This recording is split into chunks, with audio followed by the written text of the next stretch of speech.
Reka mbifurize kugubwa neza mwe mukunda filime Inzira y'umusaraba, mbabwira ngo umunsi mwiza n'isabato nziza.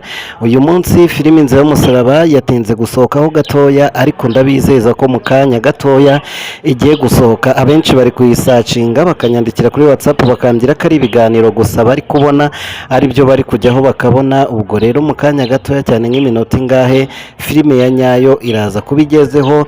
Sinzi impamvu yatinze, ariko turi gukomeza kubikurikira kugira ngo tubashe kubagezaho filime, kuko turabizi ko muba muyikumbuye muri benshi. Niyo mpamvu rero mba ndi gukora ibishoboka byose ngo ndebe ko filime yabageraho kandi ikabageraho imeze neza cyane gatanu ku kandi.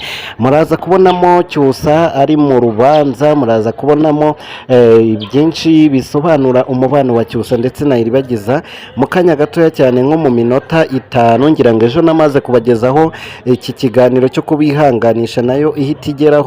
Rero ntago bitinda iyo mbibabwiye, mubimenye neza ko ibigiye kuza nta gushidikanya. Munyandikire muri comment mumbwire uko byifashe n'uburyo muri kubyumva. Ese abenshi ko nabonye bari guhitamo ko umuti ari wo wabanza mbere y'ubukwe, namwe murabyumva gutyo? Nimba uri mushyashya nawe uratubwira. Twari turi guhitishamo abantu tuvuga ngo ese ari ukubanza Iribagiza akabona umuti, ari no kuba twabanza bagakora ubukwe umuti akazawubona nyuma? Icyiza cyakorwa mbere ni iki? Abafana benshi kugeza ubu ngubu nabamaze guhitamo ko Iribagiza yabanza akabona umuti, akibuka byose Rugema yamukoreye, akibuka byose uriya muryango wamukoreye, akababaro n'agahinda bamuteye. Weho urabyumva ute?